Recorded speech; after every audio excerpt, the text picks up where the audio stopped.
ये stats course की meeting number 2 है। Okay,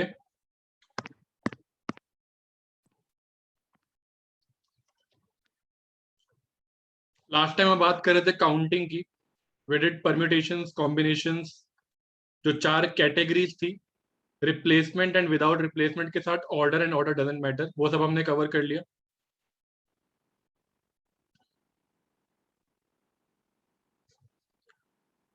let's continue doing some more questions.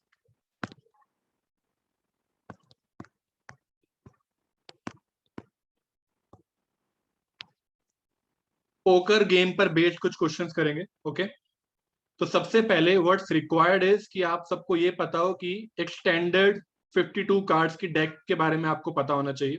Okay, सो जिसको नहीं पता उसके लिए मैं बस क्विकली बता दूं एक 52 कार्ड्स के अंदर क्या क्या होता है। ओके, सो ये जो कार्ड्स होते हैं हमारे पास, ये 52 कार्ड्स, वो 4 सूट्स में डिवाइडेड होते हैं। ठीक है, diamond, clubs, hearts and spades, ये है सूट्स है। ठीक है, so we have 4 suits in a standard deck of 52 cards. ठीक है, वहां पर ये जो आपको दिख रहे हैं numbers 2, 3, 4, 5, 6, 7, 8, 9, 10, J is for Jack, Q is for Queen and K is for King। ठीक है, ये इन्हें हम कहते हैं ranks. Okay, so Ace is for 1, Jack is for 11, Queen is for 12 and King is for 13। तो हर डेक में 13 ranks हैं। ओके, और 4 सूट्स हैं, and the suits are diamond, clubs, hearts and spades. Okay, यहाँ पे जैक, क्वीन और king, इन्हें हम फेस कार्ड्स कहते हैं क्योंकि इनके ऊपर फेस बना होता है। Okay, so there are a total of 3 into 4 equal to 12 face cards. ठीक है, 12 फेस कार्ड्स है आपके पास। You have 13 ranks and 4 suits। Okay,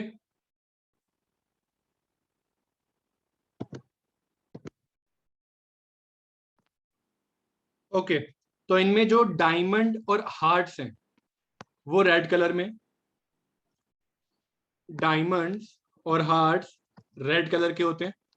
okay, spades and clubs are of black colour. तो जो भी कार्ड्स क्लब्स के सूट्स में और स्पेड्स के सूट में वो ब्लैक हैं। सो इन शॉर्ट हर एक में 13 कार्ड्स हैं। ओके, 26 रेड कार्ड्स हैं और 26 ब्लैक कार्ड्स हैं। चलो,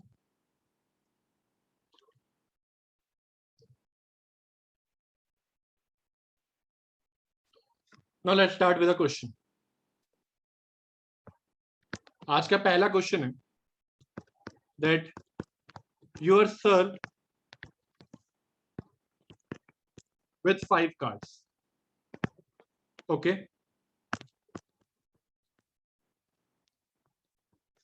you are served with 5 cards from a standard deck of 52 cards। What is the probability of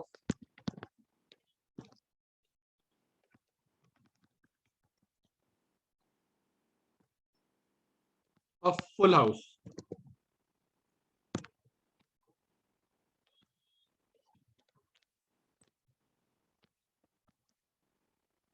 So what you are expected to know is about the deck of 52 cards but you are not expected to know about full house। तो अगर ऐसा कोई question आता है तो वो define करेंगे कि फुल हाउस होता क्या है। ओके, तो मैं वो डिफाइन कर देता हूं आपके लिए कि फुल हाउस हम कहते किसे।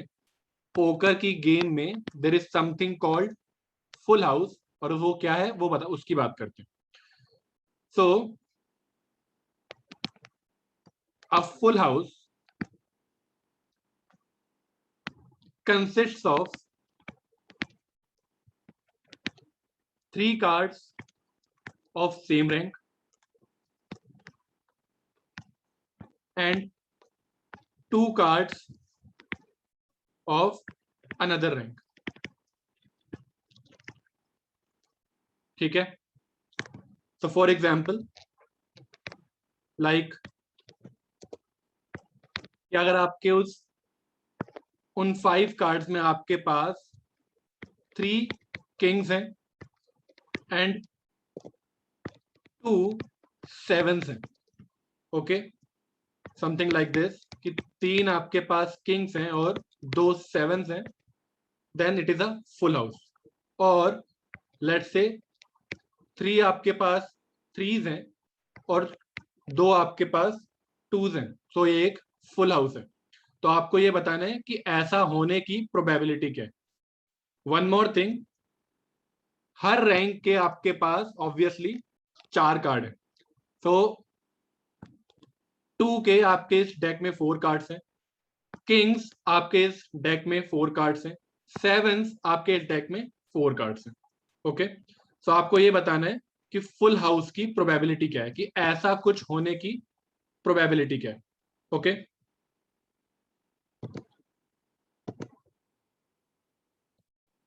ओके. तो सबसे पहले प्रोबेबिलिटी के लिए हमें क्या चाहिए? प्रोबेबिलिटी के लिए फॉर्मूला क्या होता है? Number of total number of possible outcomes आएगा आपका डेनोमिनेटर में, ठीक है, टोटल सैंपल स्पेस में टोटल पॉसिबिलिटीज हैं कितनी, राइट, एंड न्यूमरेटर में कि इस इवेंट में कितने पॉसिबल आउटकम्स हैं, right.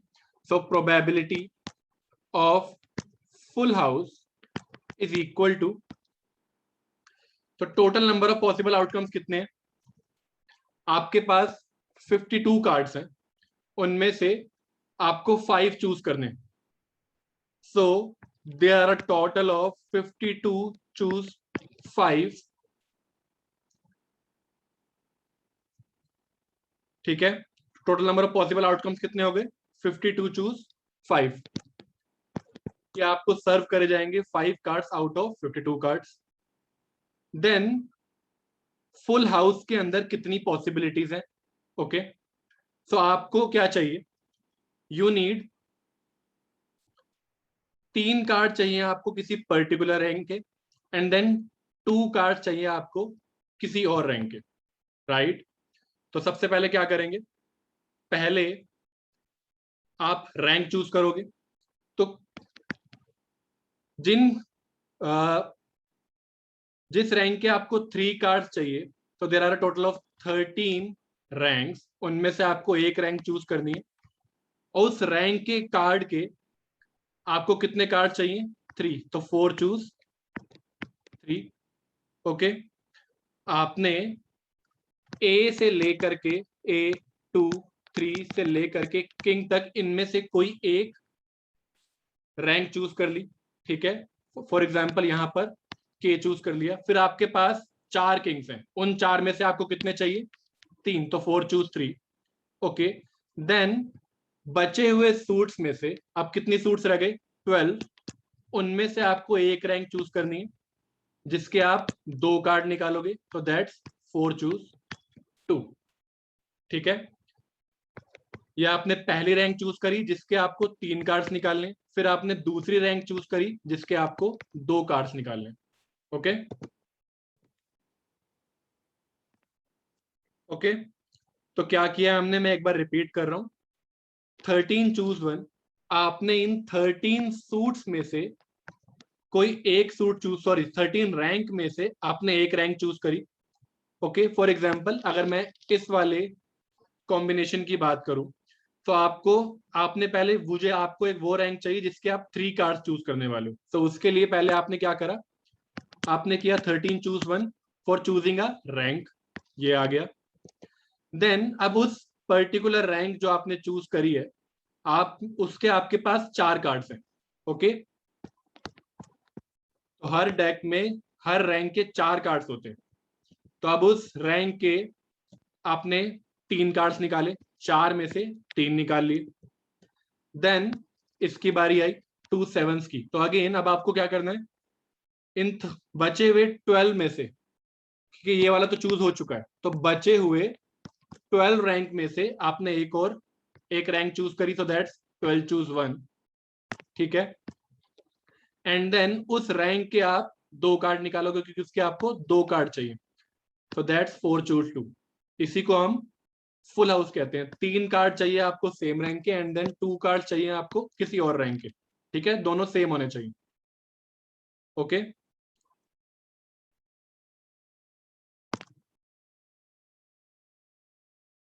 Now next is probability of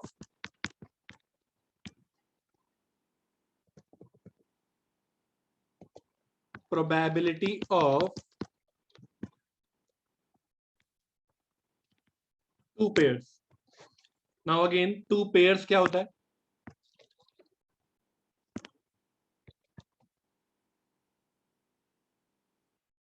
Two pairs is something like this कि 4 4 5 5 and then 5th card is for some other rank, let's say 6, or 2 kings 2 aces and 3।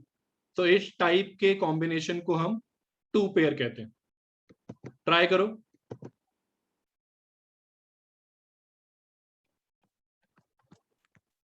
तो denominator तो हमें पता ही है इसका, दैट्स 52 चूज 5। आप बताओगे न्यूमरेटर क्या आएगा?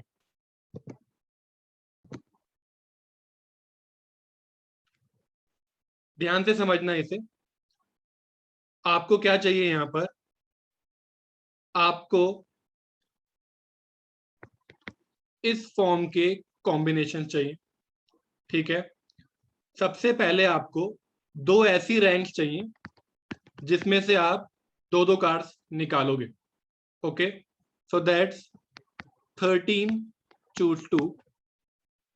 फिर पहली रैंक से आपने 2 कार्ड्स निकाले, दैट्स 4 चूज 2। देन दूसरी रैंक से आपने 2 कार्ड्स निकाले, दैट्स अगेन 4 चूज 2, ओके।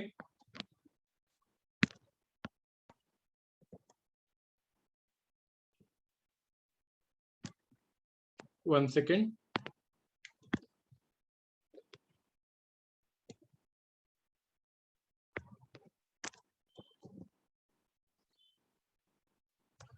उसके बाद कितने कार्ड्स रह गए हैं आपके पास? आपके पास रह गए हैं 44 कार्ड्स, ठीक है। आपने 13 में से 2 रैंक चूज कर ली जिनके आप 2 कार्ड्स निकालने वाले हो। उसके बाद बचे हुए में से कोई भी कार्ड आप निकाल सकते हो। So that's 44। मैं आपको भी इसका रीजन समझा देता हूं कि हमने यहां पर 13 टू चूज 2 क्यों करा है, और पहले हमने 13 चूज 1 इंटू 12 चूज 1 क्यों किया था। ध्यान से समझना इस बात को, ठीक है। सो फुल हाउस के अंदर क्या आ रहा था? जैसे हमने एक एग्जांपल लिया के 7 7, इट इज डिफरेंट फ्रॉम 7 7 7 के, ठीक है। तो जब आप कर रहे हो 13 चूज 1 इंटू 12 चूज 1, उससे क्या मिल रहा है आपको? You are getting 13 into 12। यहां पर क्या हो रहा है? जब आप कर रहे हो के 3, इट इज सेम एज के 3। तो अगर आपने किया 13 चूज 1 इंटू 12 चूज 1, तो उससे होगा क्या? You will gate 13 into 12। But problem क्या है इसके अंदर? प्रॉब्लम ये है कि ये दोनों सेम है, तो उसके लिए आपको करना पड़ेगा या तो डिवाइड बाय 2 या फिर डायरेक्टली 13 चूज 2। यहां पर ओवर काउंटिंग हो रही है। अगेन एक और एग्जांपल अगर मैं आपको दूं, तो अगर आपने लिया 2 2 4 4 5, इट इज सेम एज 4 4 2 2 5। कि आपने पहले 4 4 लिया या आपने या दूसरी रैंक से 4 4 लिया, वो दोनों सेम पेयर है, ठीक है। आपने जो पहले रैंक चूज करी यहां पर, उसमें से 2 2 निकाला, और अगली वाली रैंक से आपने 4 4 निकाला, ओके। या फिर आपने पहले 4 4 निकाला और बाद में 2 2 निकाला, ये दोनों सेम है, ठीक है। तो उसके लिए तो there is an over counting of 2 times, तो जिसके लिए आपको डिवाइड करना पड़ेगा या तो 2 से, कि आप 13 choose 1 into 12 choose 1 divide by 2 कर लो, या फिर डायरेक्टली आप 13 चूज 2 करोगे। ओके, और ये 44 कहां से आया वो बता दूं मैं आपको।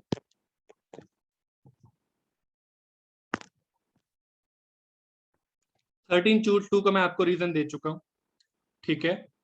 4 चूज 2, जो आपने एक रैंक चूज करी उसमें से 2 कार्ड्स लिए, लेट से 2 आपने किंग्स निकाल लिए। देन आपने 2 एज निकाल लिए, ठीक है। तो 2 रैंक जा चुकी हैं आपके पास, 13 रैंक्स थी। 13 इंटू हर एक में 4 कार्ड्स हैं, देयर आर 52 कार्ड्स। 2 रैंक आपने निकाल ली इसमें से, तो आपके पास कितनी रैंक्स रह गई? 11।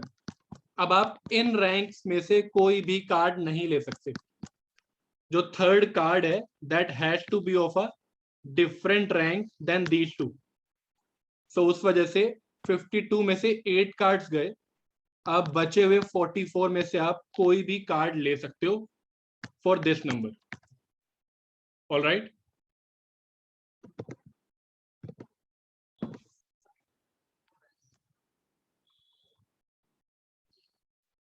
Next is probability of a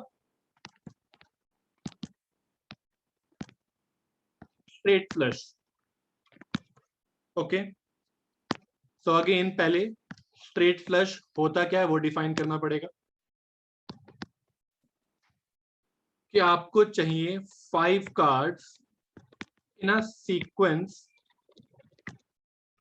of same suit, ठीक है। 5 कार्ड है आपके पास, वो पांचों के पांचों सेम सूट में से होने चाहिए। या तो वो सारे डायमंड्स के हों, या वो सारे स्पेड्स में हो, या वो सारे क्लब्स के हों, या फिर वो सारे हार्ट्स के हों, ठीक है। तो वो सारे के सारे सेम सूट में होने चाहिए, और उनका सीक्वेंस, वो सारे सीक्वेंस में होने चाहिए। क्या मतलब?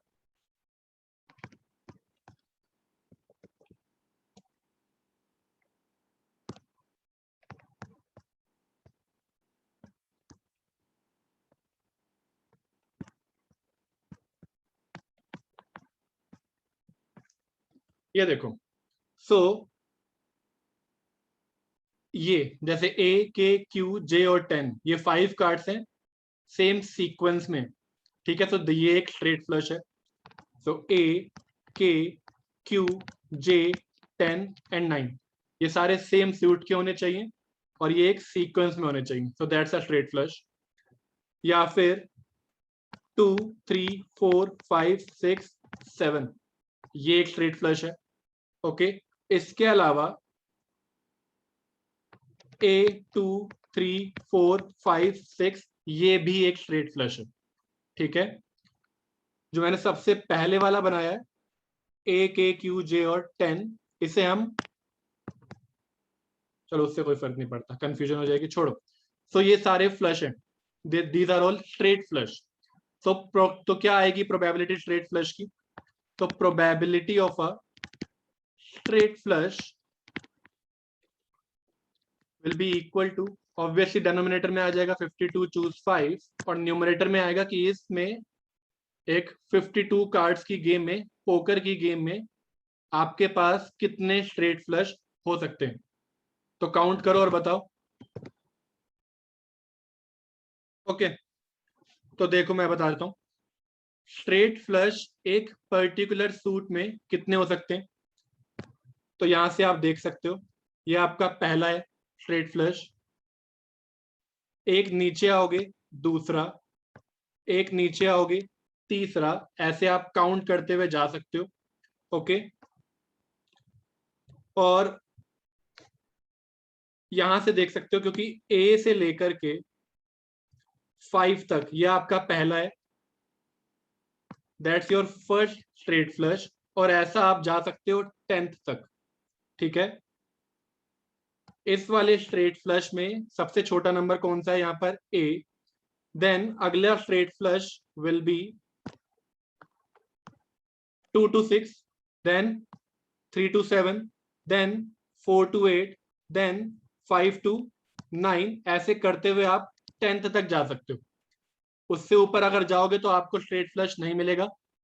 सो देर आर 10 स्ट्रेट फ्लशेस एक पर्टिकुलर सूट में, and you have a total of 4 suits, तो 4 into 10, तो आपके पास पोकर की गेम में 40 स्ट्रेट फ्लश हो सकते हैं।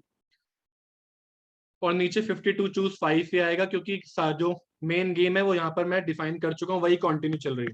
You are serve with 5 cards from a standard deck of 52 cards.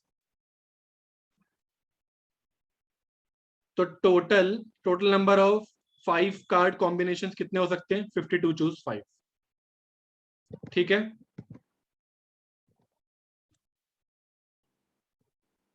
Straight flush मैंने डिफाइन कर दिया कि एक सिंपल सीक्वेंस है। ठीक है, 5 कार्ड का सीक्वेंस, अगर 5 कार्ड सेम एक सीक्वेंस में है, लाइक A 2 3 4 5, ये 5 कार्ड्स हैं, इन सबको सेम सूट में होना चाहिए। ठीक है, तो ये एक स्ट्रेट फ्लश है। मैंने यहाँ पर वो सारे लिख दिए जितने भी रैंक्स हमारे पास किसी पर्टिकुलर सूट्स में होती है, और मैंने गिन लिए, गिन कर देखा 10 आए हैं। इसके अंदर और क्या है? पहला आया A से लेकर 5 तक, उसका मिनिमम कार्ड कौन सा है? A। देन अगला कौन सा है? पहले एक आ गया A से लेकर के 5 तक, ओके। फिर आ गया 2 से लेकर के 6 तक, फिर आ गया 3 से 7, 4 से 8, 5 से 9, 6 से 10, 7 से जैक, 8 से क्यू, 9 से किंग तक, एंड देन 10 से एस तक।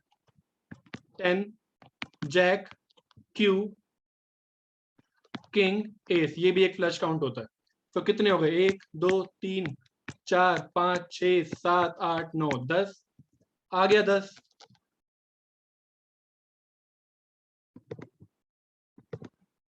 ओके,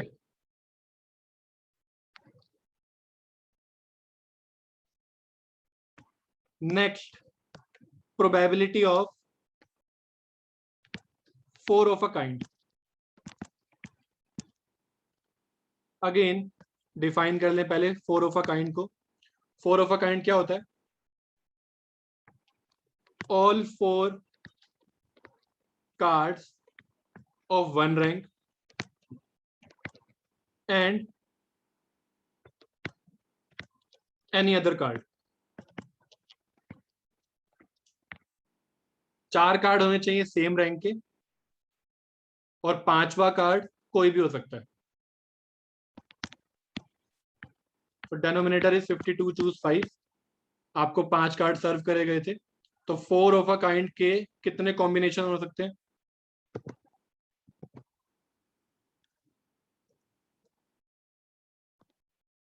एग्जाम्पल्स मैं दे देता हूं फिर से 4 ऑफ अ काइंड के। So it's like 4 Kings and अ 7, और लेट्स से 4 फोर्स एंड एन एस। ये सब 4 ऑफ अ काइंड है। 4 कार्ड्स सेम रैंक के, and then fifth can be any other card. ठीक है, फ्रॉम एनी अदर रैंक, क्योंकि वैसे भी अगर एक बार आपके 4 कार्ड्स आ गए किसी पर्टिकुलर रैंक के, 5वां हो ही नहीं सकता, क्योंकि टोटल किसी भी रैंक के 4 कार्ड्स होते हैं। ओके, सो सबसे पहले आपको ये चूज करना है कि 4 कार्ड्स आपको किस रैंक के चाहिए। So that's 13 choose 1। 13 है आपके पास टोटल नंबर ऑफ रैंक्स, उनमें से आपको एक रैंक चूज करनी है। फिर उस रैंक के आपको चारों कार्ड्स चाहिए, सो दैट्स 4 चूज 4। ठीक है, देन फिफ्थ कार्ड कोई भी हो सकता है। ठीक है, तो फिफ्थ कार्ड कोई भी हो सकता है, तो इसे करने के 2 तरीके हैं। या तो आप सीधा सीधा ये बोलो कि 4 कार्ड आप निकाल चुके हो, बच गए 48 कार्ड्स आउट ऑफ 52, या फिर यू कैन से कि आपको फिफ्थ कार्ड कौन सी रैंक का चाहिए। बची हुई रैंक्स हैं 12, उनमें से आपने कोई एक रैंक चूज करी, इनटू उस रैंक का आपको एक कार्ड चाहिए, तो दैट्स 4 चूज 1। तो 12 चूज 1 इंटू 4 चूज 1 का एक लॉजिक मैं आपको बता चुका हूँ। लॉजिक क्या है इसके पीछे? कि आपने रैंक चूज करी बची हुई रैंक्स में से, इनटू उस रैंक का एक कार्ड चूज करा। और यू कैन सिंपली से कि अगर आप 4 कार्ड चूज कर चुके हो और 5वां कार्ड कोई भी हो सकता है, तो 52 minus 4 is equal to directly 48। तो 12 चूज 1 इंटू 4 चूज 1 करो, या डायरेक्टली 48 करो, एक ही बात।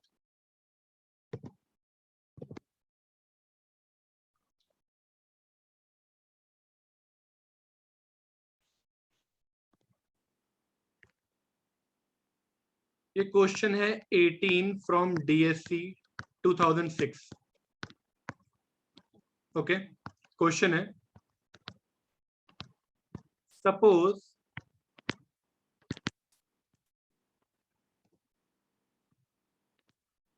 a neighborhood has 90 Hindus and 10 Muslims. What is the probability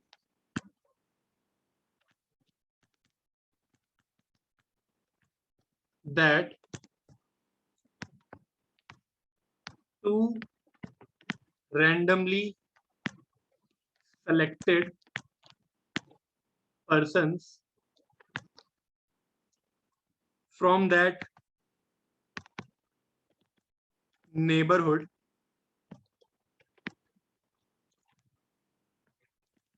will have the same religion?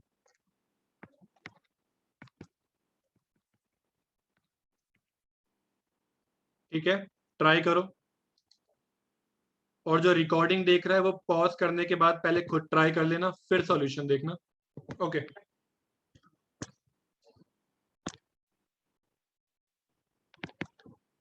Denominator में हमें क्या चाहिए? Total number of possible outcomes. वो कितने हैं? तो टोटल आपके पास नेबरहुड में 90 प्लस 10 100 लोग हैं. उनमें से आप चूज कर रहे हो कितने? 2. ठीक है, आपको निकालना था what is the probability that two randomly selected persons. तो 100 चूज 2 आ गया डेनोमिनेटर में. And then you want them to be of same religion.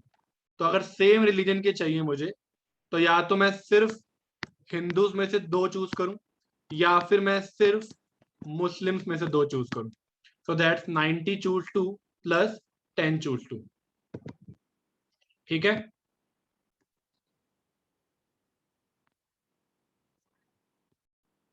Okay. कुछ लोगों ने करा है ये 90 चूज 2 इंटू 10 चूज 2. ये गलत है. क्यों? यहाँ मल्टीप्लीकेशन रूल का कोई सेंस नहीं बनता. क्यों? हम ये नहीं कर रहे हैं कि हम पहले 2 लोग मुस्लिम सेलेक्ट 2 लोग हिंदू चूज कर रहे हैं और फिर मुस्लिम सेलेक्ट कर रहे हैं, या फिर हम पहले मुस्लिम सेलेक्ट कर रहे हैं और बाद में हिंदू सेलेक्ट कर रहे हैं. ऐसा नहीं है. हमें बस 2 लोग चाहिए सेम रिलीजन के. ठीक है, एक के बाद एक इवेंट नहीं हो रहे. या तो 2 हिंदू चाहिए या 2 मुस्लिम चाहिए, इसलिए प्लस आएगा.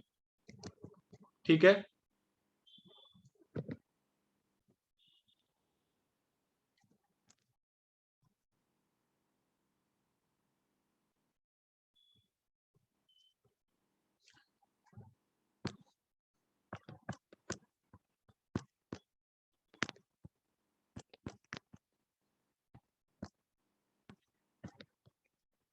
सबसे पहली प्रोपोजिशन जो मैं लास्ट क्लास में ही बात कर रहा था आपसे, that n choose k is equal to n choose n minus k. Okay, आप अपने आप इसे सॉल्व करके चेक कर सकते हो. मैं इंट्यूटिवली आपको बता देता हूं कि व्हाई दिस इज ट्रू. तो choosing k out of 10, k out of n is obviously same as not choosing n minus k out of n. For example, अगर आपके पास 100 लोग हैं, आपको 11 लोगों की टीम बनानी है, तो या तो आप उन 100 में से 11 चूज कर लो और उनकी टीम बन जाएगी, या आप उन 100 में से 89 चूज कर लो और उनको टीम में मत रखना. ठीक है, या तो 11 को चूज कर लो और उन्हें टीम में रख लेना, या फिर 89 चूज कर लो और उन्हें टीम में मत रखना. दोनों चीजें सेम है. ठीक है, तो choosing k out of n is same as not choosing n minus k out of n. Okay,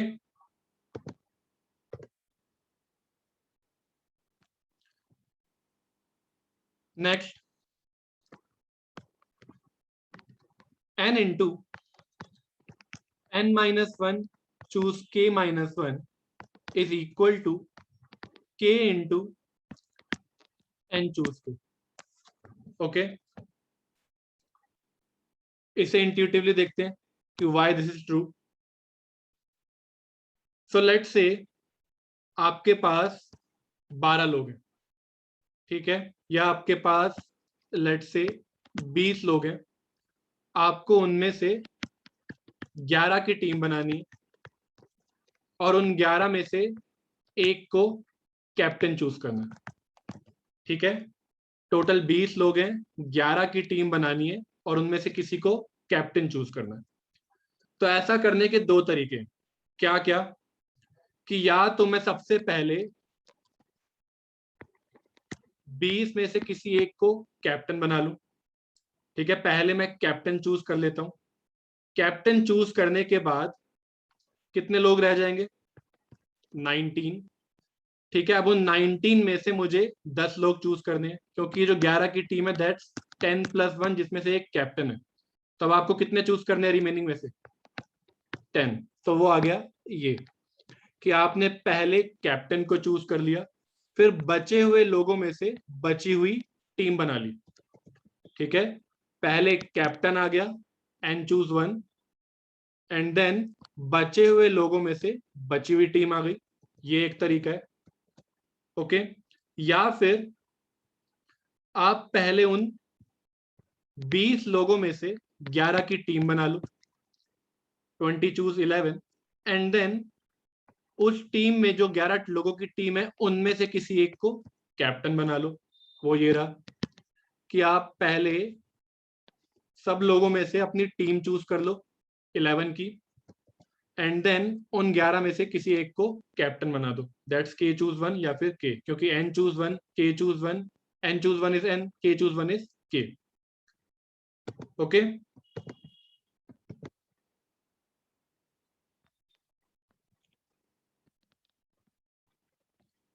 इसे आप लिख सकते हो choosing team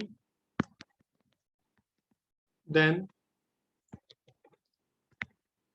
captain from that team.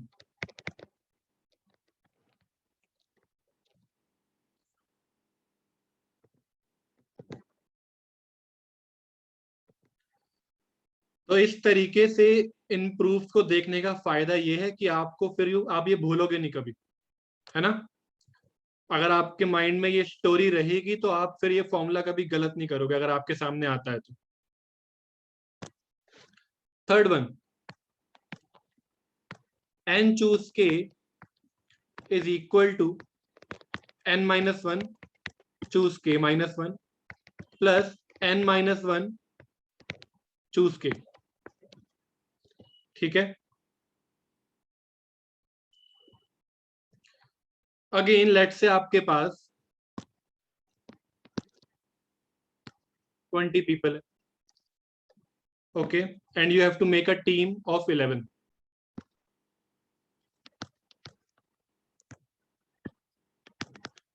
और उन 11 लोगों में आपको इन 20 लोगों में let's say 20 is equal to 19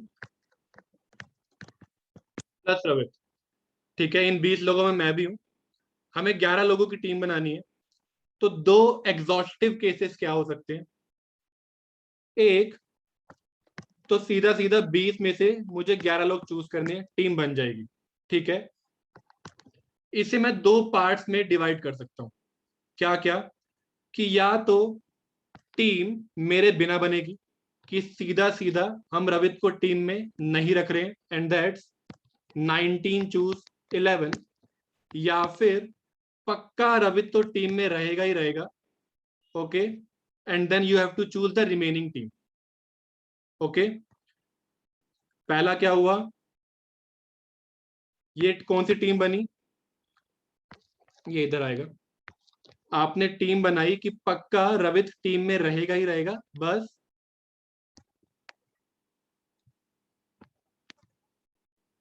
एक सेकेंड मैं ऊपर लिख देता हूं, team with Ravit, team without Ravit. अगर मैं टीम में पहले से हूं देन आपको बचे हुए लोगों में से बची हुई टीम बनानी, प्लस अगर मेरे बिना टीम बनेगी देन आपको बचे हुए लोगों में से पूरी टीम बनानी है, दैट्स इट। ठीक है, this is team with Ravit कि मैं गारंटीड टीम में हूं तो 19 में से 11 चूज करोगे, सॉरी मैं 19 में से 10 चूज करोगे क्योंकि 11वां मैं हूं। प्लस टीम विदाउट रवित मतलब कि इस टीम में मैं नहीं हूं तो कितने आए, तो 19 में से आप पूरी पूरी टीम चूज करोगे, दैट्स 19 चूज 11।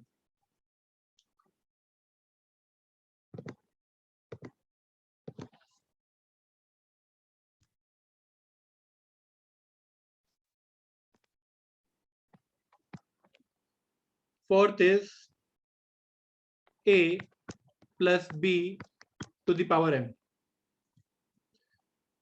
binomial theorem.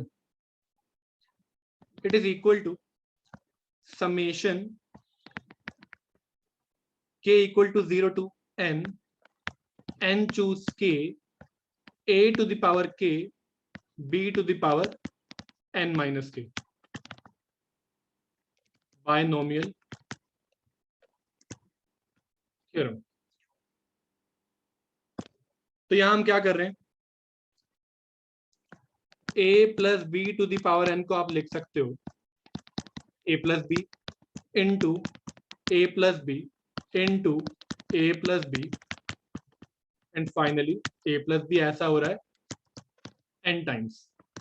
ठीक है, आप n times a plus b को आपस में मल्टीप्लाई कर रहे हो तो क्या आपके पास यहां पर टोटल n टर्म्स हैं। ठीक है, देयर आर n टर्म्स, उनका ये प्रोडक्ट है। ओके, सो पहला टर्म क्या हो सकता है, जब आप मल्टीप्लाई कर रहे हो तो मल्टीप्लाई करते हुए यहां से भी ये निकला, यहां से भी ये निकला, यहां से भी ये निकला एंड फाइनली लास्ट टर्म से भी ए निकला, सारे ए आपस में मल्टीप्लाई हो गए तो आपको क्या मिलेगा, you will get a to the power n। अगर ऐसा हुआ दैट मीन्स उस केस में बी एक भी नहीं आया, जब आपने इन सबको मल्टीप्लाई किया तो बी एक भी बार नहीं आया, so you will get b to the power 0। और ऐसा होगा कब, दैट सिंपली मीन्स कि जब आप यहां पर चूज कर रहे हो कि यहां से ए बाहर आए या बी, तो simply that's n choose n कि हर इन सारे n टर्म्स में से आपने n टाइम्स a को निकाला है। ठीक है, नेक्स्ट टर्म देखो और क्लैरिटी आएगी। नाउ लेट्स से इनमें से किसी एक में से b आ रहा है, बाकी सब में से a आ रहे हैं, so a to the power n minus one, n minus one terms में से a बाहर आया, एक में से b बाहर आया, मैं चूज कर रहा हूं कि a कितनों में से बाहर आया। ठीक है, so that's n choose n minus one. Okay, plus एक और टर्म देखो, अगर किसी दो में से b बाहर आया, बाकियों में से a बाहर आया, तो ऐसे कितने कॉम्बिनेशन हो सकते हैं। सो इट्स सिंपली लाइक अगर 5 टर्म है और उनमें से 2 में b है, 3 में a है, तो आप क्या करते हो यहाँ पर 5 चूज 3। अगर मैं a की बात करूं कि मैं a की पोजीशन चेक कर रहा हूं, तो आप a को पोजीशन करने के लिए आपको 3 प्लेसेस चूज करनी है आउट ऑफ 5, तो दैट्स 5 चूज 3। तो सिमिलरली यहां पर अगर आपको इन n प्लेसेस में से n-2 जगह पर a चाहिए तो that will be n choose n-2। ठीक है, एंड देन फाइनली लास्ट में क्या होगा, सारे के सारे टर्म्स में से b बाहर आ रहा है, सो दैट्स b की पावर n, a कहीं से नहीं आया, so that's a to the power 0 and a कहीं पर भी नहीं है, तो इट्स समथिंग लाइक दिस कि सब जगह b है, सो दैट्स 5 चूज 0 की a एक भी जगह नहीं है, सो दैट्स n चूज 0। तो जिसको आप शॉर्ट में लिख सकते हो summation k to the power k, summation k from 0 to n choose k a to the power k, b to the power n minus k। यहां से देखना शुरू करोगे, it will make sense.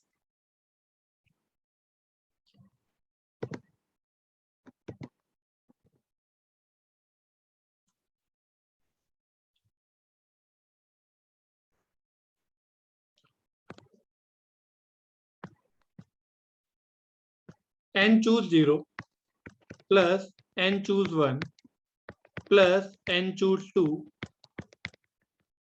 plus n choose n is equal to 2 to the power n।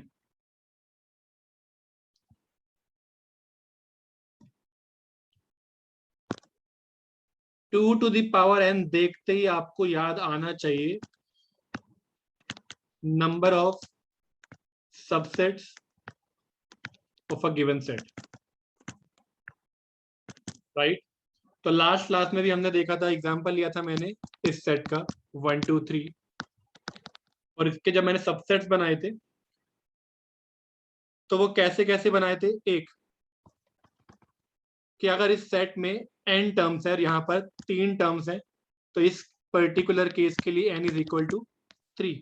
तो सबसे पहले मैं 0 के साइज का सबसेट बनाऊंगा, दैट्स 5, और वैसे भी n choose 0 is equal to 1, तो 0 के साइज का एक ही सबसेट बनता है किसी भी सेट के लिए, दैट्स 5। ओके, फिर मुझे क्या चाहिए, subsets of size 1, so that's 1 2 3। ठीक है, तो जो आ गया यहां से 3 चूज 1 कितना होता है 3, तो आपके पास यहाँ पे 3 सबसेट आ गए। Then subset of size 2, so that's 1 2 2 3 and 1 3, which is n की जगह रखोगे 3, 3 choose 2 is again 3, तो आपके पास साइज 2 के 3 सबसेट आ गए। And then finally 3 choose 3 is equal to 1, और वो सबसेट कौन सा है 1 2 3, the set itself. So basically ये प्रोपोजिशन क्या बता रही है आपको, राइट साइड में is total number of subsets of a given set, and left side में आप उसकी सब कैटेगरीज बना रहे हो। कैसे कैसे, यू आर न, ये आ गया आपका,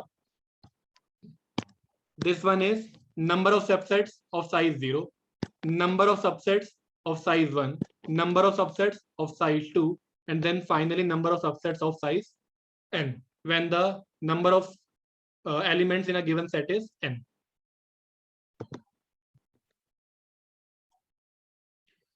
ओके, तो यहां तक सब क्लियर है सबको।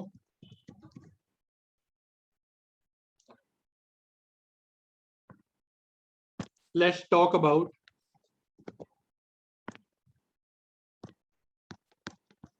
Probability.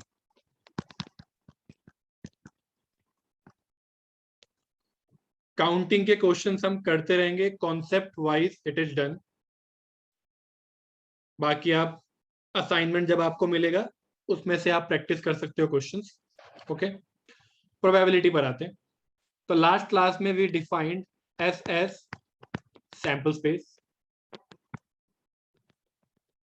We defined E as a event. Okay, तो प्रोबेबिलिटी क्या करती है, तो प्रोबेबिलिटी एक फंक्शन है which takes an event from the sample space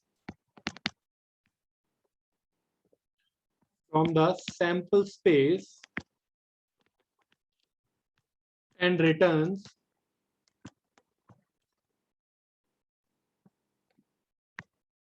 a number that belongs to 0 and 1। ठीक है, so last class में we defined event as a subset of sample space। okay, then probability of an event belongs to this set, कि 0 से 1 के बीच में किसी भी particular event की प्रोबेबिलिटी हो सकती है, राइट। तो प्रोबेबिलिटी जो कि एक फंक्शन है, इट असाइंस इवेंट को जो कि उसका डोमेन है, this subset is the domain of the probability function, और रेंज आ जाएगी या को डोमेन आ जाएगा 0 to 1, कि प्रोबेबिलिटी एक इवेंट पकड़ेगा, उस इवेंट को एक नंबर असाइन करेगा बिटवीन 0 and 1। प्रोबेबिलिटी एक फंक्शन है जिसमें इनपुट क्या है, सॉरी, जिसमें इनपुट है इवेंट, ठीक है। एक पर्टिकुलर आपके पास पॉपुलेशन है, ओके, उसमें एक इवेंट है ए, या इसे ई लिख देते हैं, इवेंट है ई, तो वो इस इवेंट को एक नंबर असाइन करेगा बिटवीन 0 and 1, ओके। तो for example when we talk about rolling of fair dice, तो वहां पर सैंपल स्पेस क्या होता है आपके पास, सैंपल स्पेस इज 1 2 3 4 5 एंड 6। एक इवेंट डिफाइन करते हैं ई, इवेंट ये है कि getting a number greater than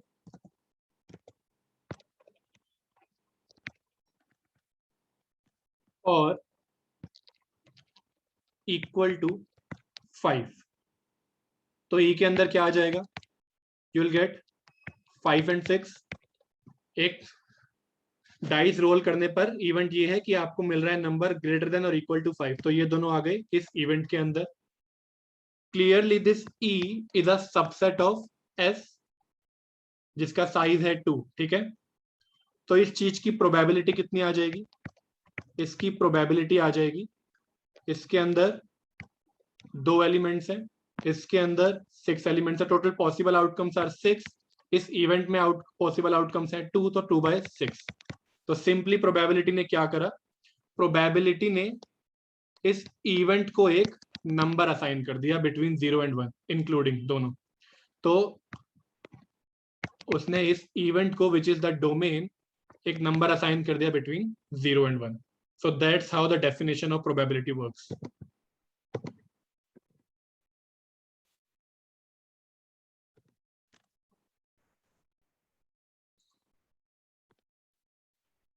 तो प्रोबेबिलिटी की कुछ बेसिक प्रॉपर्टीज होती हैं। Probability of a empty set is 0, मतलब अगर इस पर्टिकुलर इवेंट में एक भी आउटकम नहीं है, फॉर एग्जाम्पल अगर मैं इसे डिफाइन करूं इस इवेंट को getting a number greater than और इक्वल टू 7, तो ई विल बी इक्वल टू 5, इसके अंदर कोई भी नंबर नहीं आएगा, क्योंकि मैं बात कर रहा हूं फेयर डाइस की।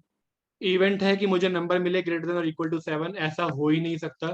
So that means event will be a empty set, and in that case probability will be 0। So it simply आप कह सकते हो कि ये मैथमेटिकल टर्म्स में मैं ये कहना चाह रहा हूं कि किसी इम्पॉसिबल इवेंट की प्रोबेबिलिटी 0 होती है, ठीक है। Probability of an impossible event is 0, क्योंकि अगर इवेंट इम्पॉसिबल होगा तो उसका जो सेट बनेगा वो एम्प्टी होगा।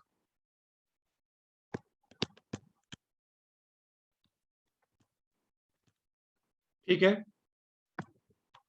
Probability of sample space is 1।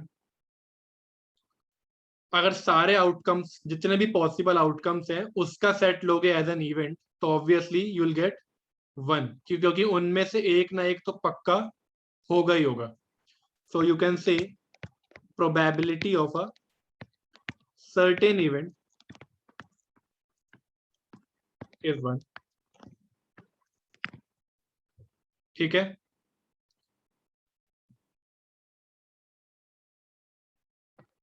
Next is probability of A1 union A2 union AN, okay, where these AIs are disjoint, ठीक है, दोनों में आपस में कुछ भी कॉमन नहीं है।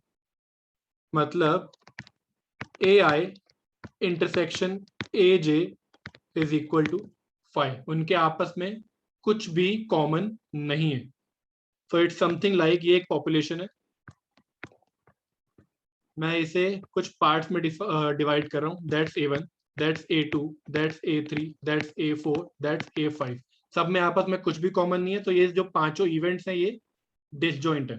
तो in that case you will gate probability of A1 plus probability of A2 plus probability of AN, और simply put summation of probability of AI where I goes from 1 to m। ठीक है, अगर मुझे इन सब के यूनियन की probability चाहिए तो दैट्स इक्वल टू इंडिविजुअली इन सब की प्रोबेबिलिटी, क्योंकि उनके आपस में कुछ भी कॉमन नहीं है।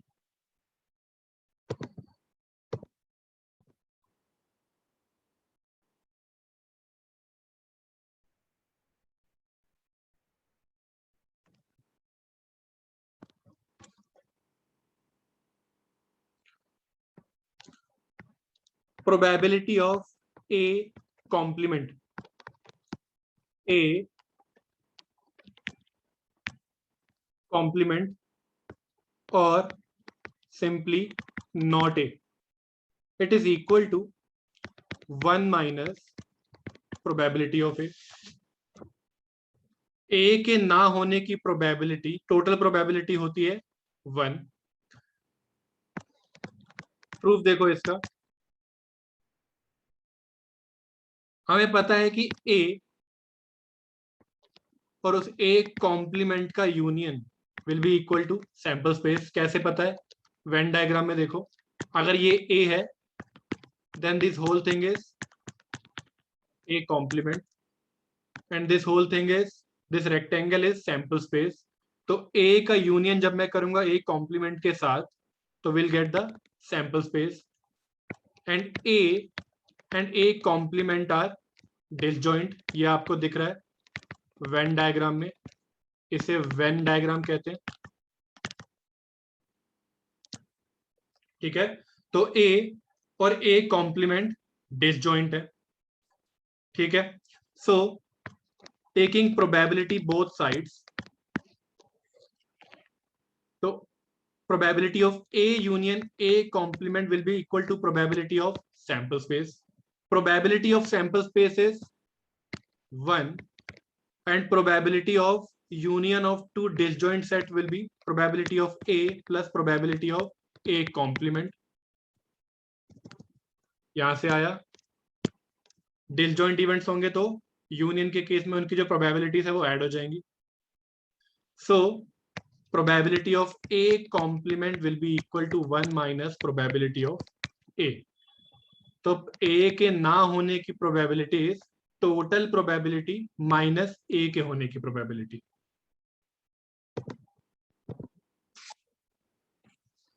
ठीक है, तो अभी हम कॉन्सेप्ट बिल्डअप कर रहे हैं। ओके, फिर एक क्वेश्चन की तरफ बढ़ेंगे, एक बार सारे बेसिक्स प्रोबेबिलिटी के डेवलप हो जाए। नेक्स्ट इज, अगर A is a subset of B, if A is a subset of B, then probability of A will be less than or equal to probability of B। Again Venn diagram में देखें, एक event है A which is a subset of, sorry,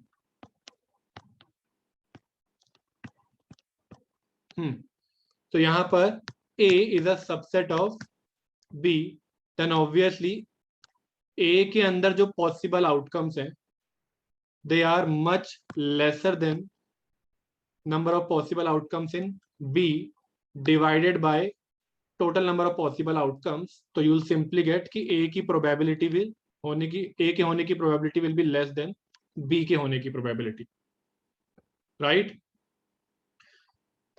Because A has lesser number of outcomes than B, और जितने भी A के outcomes हैं वो B में भी हैं।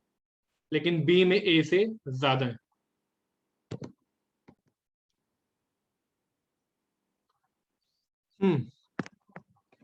Next, probability of A union B. ठीक है, ए यूनियन बी को आप ए और बी भी कह सकते हो, कि या तो ए हो जाए या बी हो जाए या दोनों हो जाए। So that's equal to probability of A plus probability of B minus probability of A intersection B.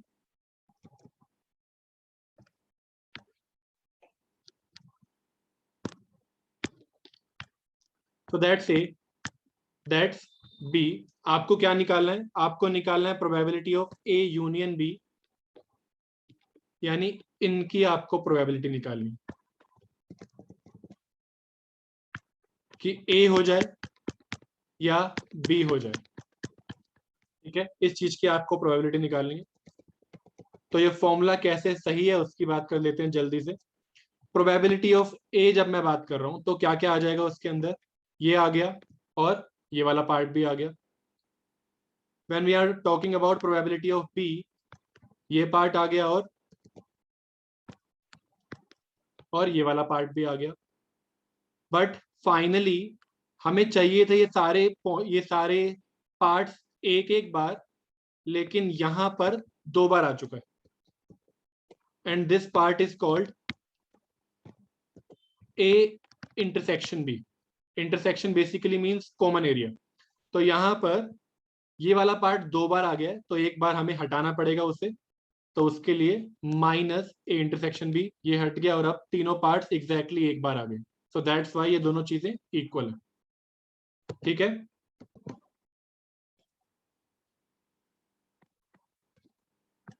probability of A union B union C, it will be equal to probability of A plus probability of B plus probability of C minus probability of A intersection B minus probability of B intersection C minus probability of A intersection C plus probability of A intersection B intersection C। तो अब ये formula कैसे सही है जल्दी से देख लेते हैं।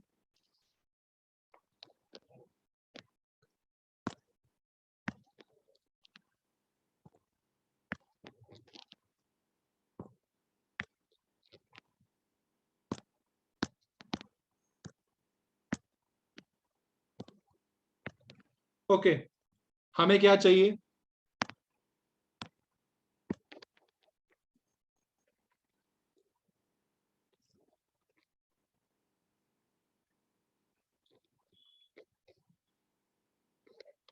हमें ये चाहिए, ये आ गया आपका A union B union C.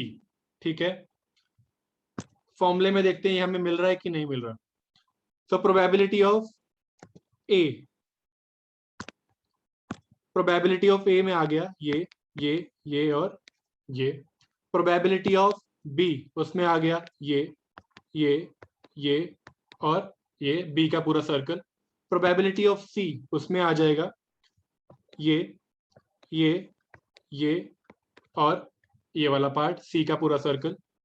Then आपको यहां पर दिख रहा है कि बहुत सारी चीजें एक से ज्यादा बार आ गई।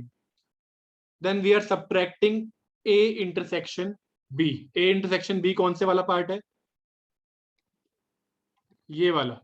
ठीक है, सो ये गया और इनमें से एक गया कि आपने हटा दिया इन्हें एक बार।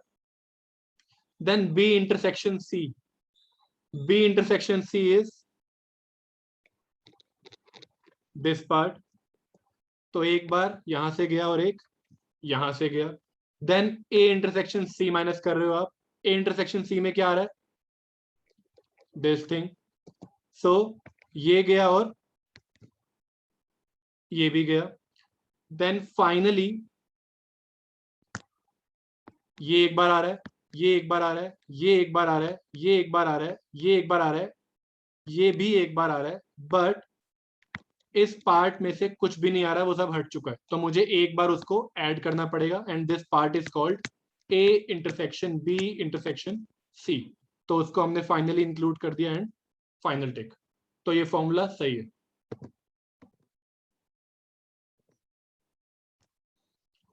तो अगर मुझे इस यूनियंस का एक जनरल फॉर्मूला चाहिए तो वो क्या हो जाएगा? Probability of A1 union A2 union AN। ठीक है, इसे हम कहते हैं इंक्लूजन एक्सक्लूजन फॉर्मूला। तो इस इंक्लूजन एक्सक्लूजन का फॉर्मूला क्या हो जाएगा? ऊपर से देखते हुए आते हैं। तो सबसे पहले आप इंडिविजुअली सबको ऐड कर रहे हो, राइट? पहले आप इंडिविजुअली सबको ऐड कर रहे हो,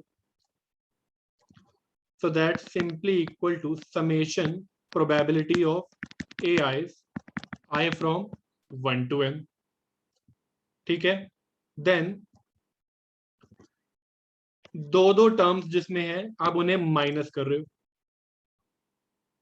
जहां जहां दो टर्म्स, हर आप सारे टू टू के पेयर्स उठा के उन्हें माइनस कर रहे हो।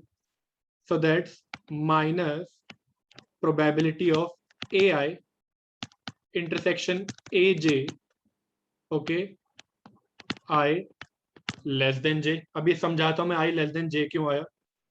देन तो अभी इतना लेकर चलो कि दो दो के पेयर्स माइनस कर रहे हैं। देन यू ऐड तीन वाले pair, so plus summation probability of AI intersection AJ intersection AK where I is less than J is less than K, and then finally क्या हो रहा है? अगर आपने नोटिस करा हो, जब एक टर्म था तब आप ऐड कर रहे हो, जब दो टर्म्स हैं तब आप सब्ट्रैक्ट कर रहे हो, जब तीन टर्म्स हैं तब आप ऐड कर रहे हो। तो इन जनरल जब कोई ऑड नंबर ऑफ टर्म्स हैं तो आप ऐड कर रहे हो, इवन नंबर ऑफ टर्म्स है तो आप माइनस कर रहे हो। तो वो चीज को मैं फाइनल टर्म में कैसे लिख सकता हूं? तो that's finally it will be -1 to the power n+1 probability of A1 intersection A2 intersection AN। Final term में सारे टर्म्स आते हैं, तो A1 से लेकर के AN तक सब लिख दिए मैंने। अब इसकी बात करते हैं, -1 to the power n+1 कैसे वर्क कर रहा है? तो -1 की पावर अगर आप ऑड लेते हो तो वो आपको -1 देगा। अगर -1 की पावर अगर आप कोई इवन नंबर लेते हो तो वो आपको +1 देगा, राइट? सो यहां पर हमें ऑड के लिए क्या चाहिए? हमें जब यहां पर n अगर ऑड हो तो n+1 विल बी, अगर n ऑड है तो n+1 हो जाएगा इवन। ठीक है, और ऑड के लिए मुझे क्या चाहिए था? माइनस, सॉरी, ऑड के लिए हमें चाहिए था प्लस।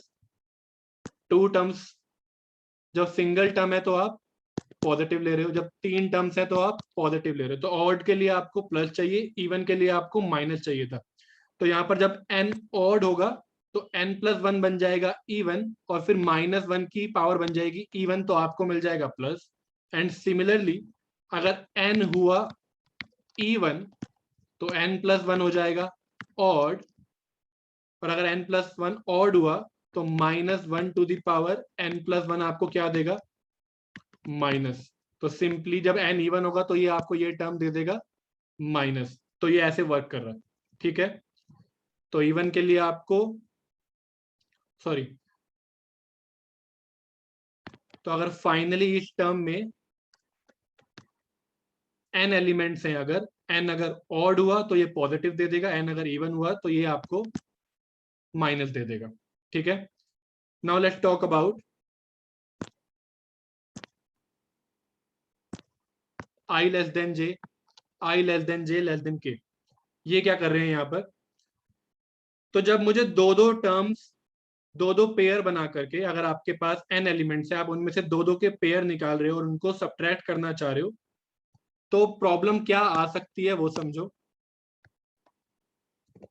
कि हो सकता है आप ये कर दो, आपने एक बार A1 इंटरसेक्शन A2 ले लिया और फिर आपने A2 इंटरसेक्शन A1 ले लिया, लेकिन ऐसा आपको नहीं करना है क्योंकि फिर वो 2 बार आ जाएगा। आपको कोई भी पेयर की प्रोबेबिलिटी एग्जैक्टली एक बार माइनस करनी है, ठीक है।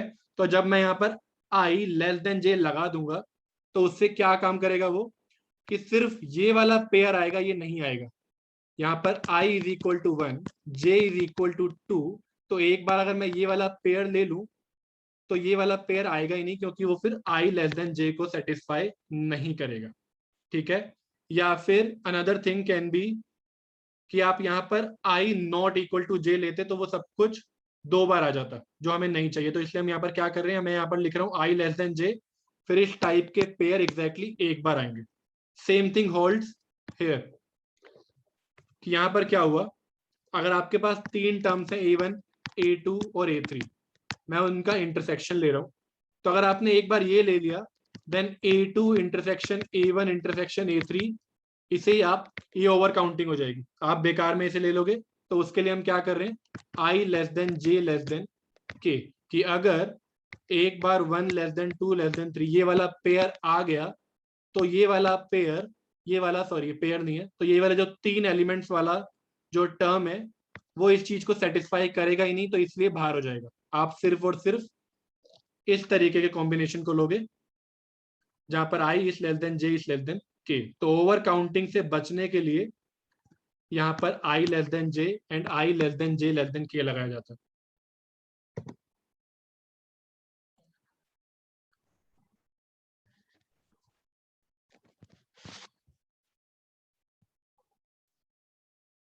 तो इस फॉर्मूले की अंडरस्टैंडिंग के लिए एक क्वेश्चन करते हैं। A player is served 13 cards from a standard deck of 52 cards. What is the probability that the cards served are void in at least one suit? ठीक है,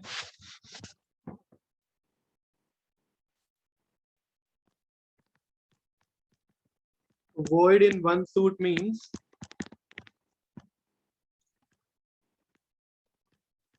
having no card of that suit.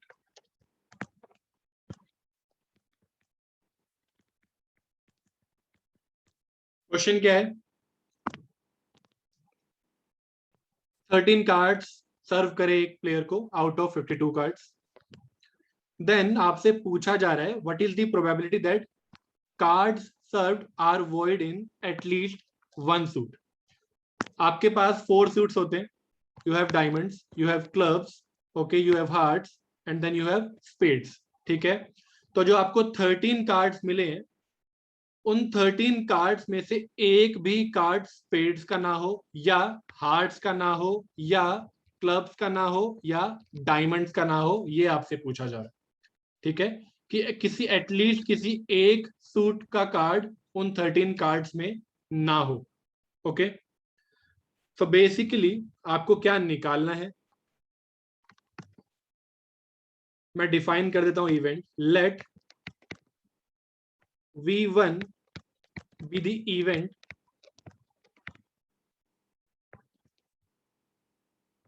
of being void in suit 1. Okay, let's say diamond is suit 1, clubs is suit 2, hearts is 3 and spades is suit 4. तो let V1 be the event that of being void in suit 1, कि diamond का एक भी card उन 13 cards में नहीं है, ठीक है।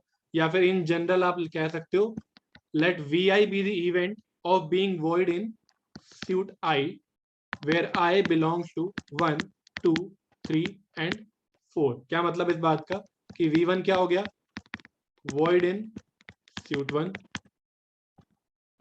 V2 क्या हो जाएगा, event of being void in suit 2, V3 is void in suit 3 and V4 is void in suit 4. हमें क्या निकालना है, we have to find the probability of being void in at least one of the suit. क्या मतलब कि या तो इसमें नहीं है, या इसमें नहीं है, या इसमें नहीं है, या इसमें नहीं है, या इन दोनों में नहीं है, या इन तीनों में नहीं है, या इन चारों में नहीं है। ठीक है, सो दैट्स बेसिकली यूनियन की probability of V1 union V2 union V3 union V4। ये क्या बताएगा मुझे, इंडिविजुअली किस में नहीं है, या फिर किन्हीं दो में नहीं है, या किसी तीन में नहीं है, किसी चार में नहीं है। बेसिकली ये जो यूनियंस हैं वो एटलीस्ट की तरह काम करते हैं। ओके, तो when we say probability of A union B, तो हम क्या बोल रहे हैं, प्रोबेबिलिटी ऑफ ए और बी और बोथ। तो सिमिलरली ये चीज कैसे वर्क कर रही है कि V1 में नहीं है, या V2 में नहीं है, या V3 में नहीं है, या V4 में नहीं है, या इन दोनों में नहीं है, या इन दोनों में नहीं है, या इन दोनों में नहीं है, या तीन तीन में नहीं है, या चारों में नहीं है। इस तरीके से ये चीज वर्क कर रही है। ओके,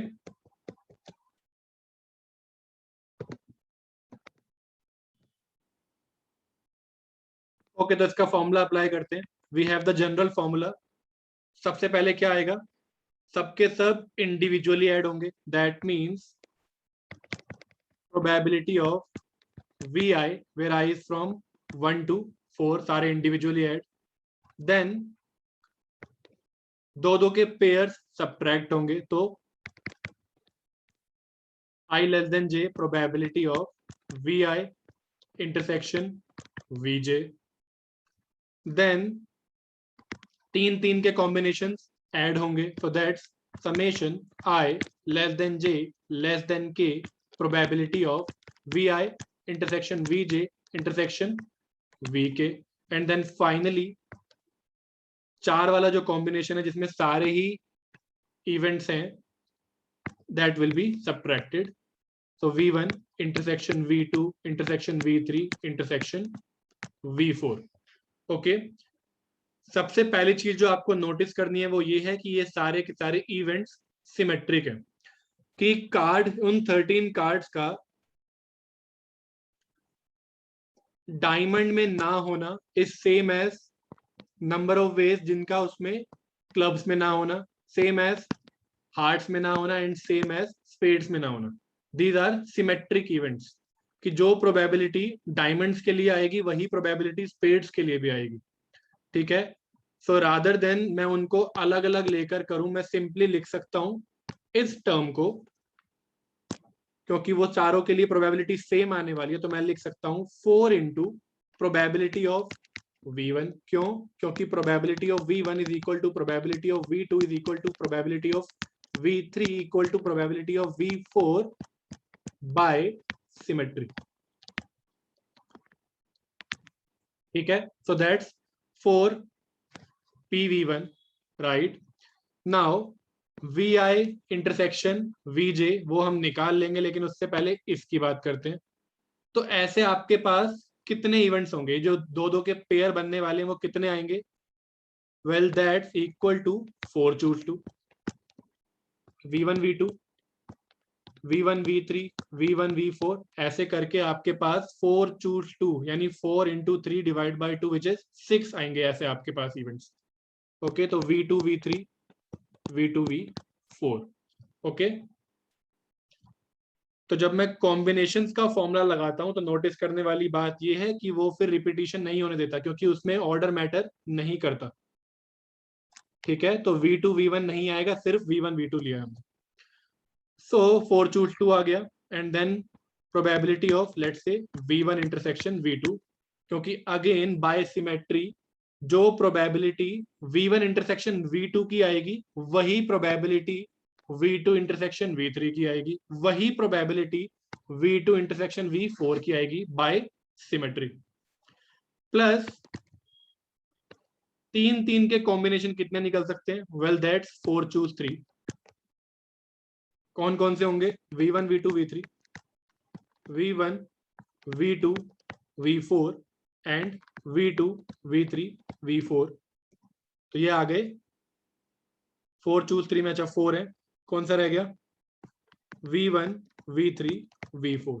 तो अगर आप ध्यान दो तो सब में I less than J less than K hold कर रहा है। ओके, तो ये आ गए 4 चीजें इसके अंदर।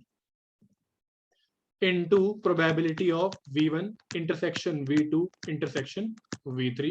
अगेन जितने भी ये 3 के कॉम्बिनेशन है, सबके इंटरसेक्शन की प्रोबेबिलिटी इक्वल होगी by symmetry. And finally you have to subtract probability of V1 intersection V2 intersection V3 intersection V4। ठीक है,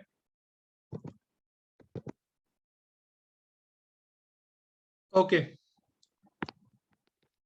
तो this will be equal to probability of V1 कितनी आएगी, जल्दी से बताओ। कि किसी एक पर्टिकुलर सूट में वॉइड है, कि उस पर्टिकुलर सूट का कोई भी कार्ड नहीं आएगा।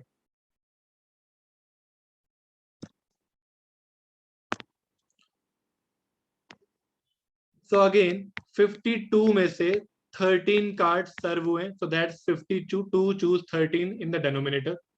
न्यूमरेटर में क्या पूछा जा रहा है? V1 मतलब डायमंड के सूट में उसमें से कोई भी कार्ड चूज नहीं हुआ। तो कहां से चूज हुआ? एक सूट में 13 कार्ड्स होते हैं, डायमंड में से अगर चूज नहीं हुआ तो कहां से चूज हो रहा होगा?